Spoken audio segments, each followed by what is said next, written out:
Olá pessoal, tudo bem com vocês? Eu espero que sim. Aqui é Inácio e nós vamos dar continuidade ao curso de Introdução à Programação utilizando linguagem C.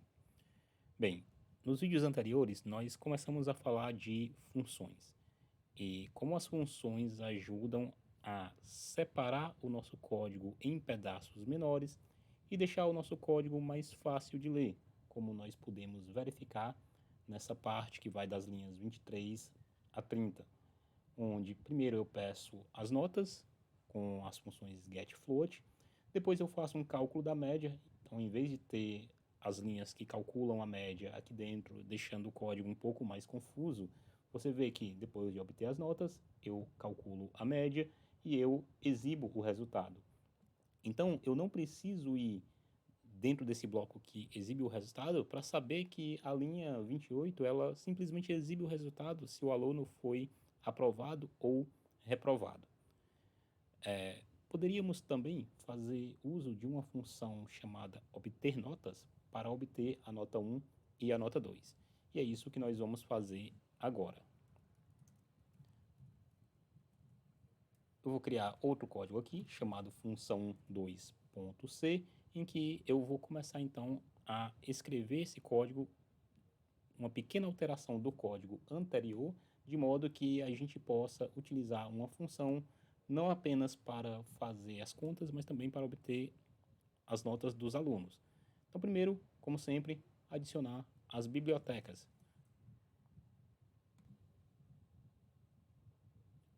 Como a parte de cálculo de média e de resultado vai permanecer igual, então eu vou simplesmente repetir esse dado. Então, criar a função calcular média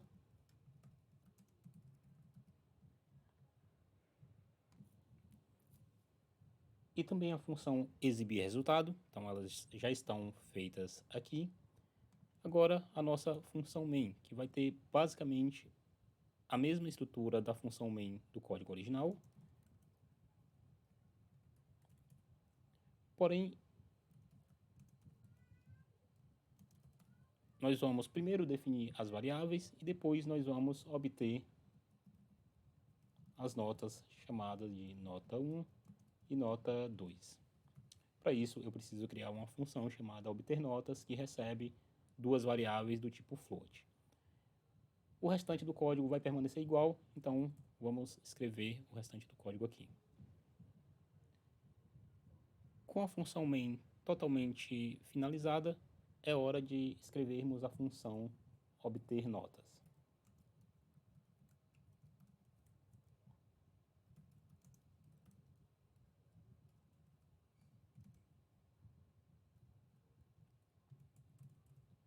Bem, como nós vimos nos vídeos anteriores, uma função ela pode devolver um resultado, mas ela não pode devolver dois resultados distintos.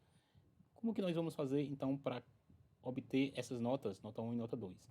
Eu estou passando a variável nota 1 para dentro da variável chamada n1, estou passando a variável nota 2 para dentro da variável chamada n2 e nós vamos simplesmente usar a nossa função getFloat, que já vínhamos usando antes, para obter as notas n1 e n2. Feito isso, eu vou compilar meu código e verificar se tudo está funcionando corretamente.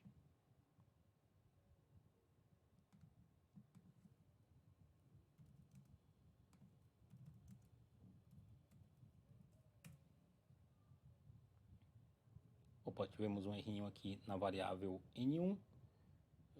Vamos então tentar verificar o que tem de errado e corrigir.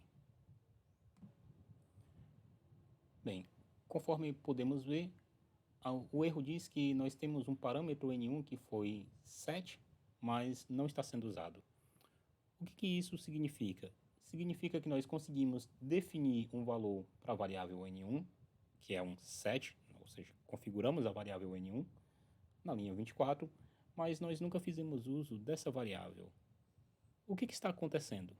Bem, para isso eu preciso mostrar um desenho de como que essas variáveis elas estão devidamente organizadas.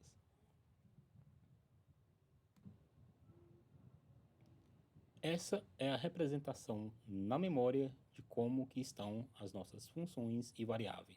Eu tenho um bloco que representa a função main, que contém as variáveis nota 1 e nota 2. E eu tenho um bloco chamado obter notas, que contém as variáveis n1 e n2.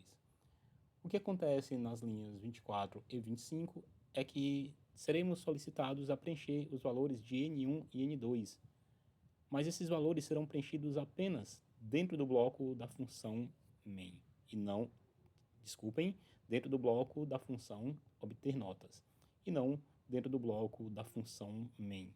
Por isso, a linguagem C está reclamando para nós sobre esse assunto.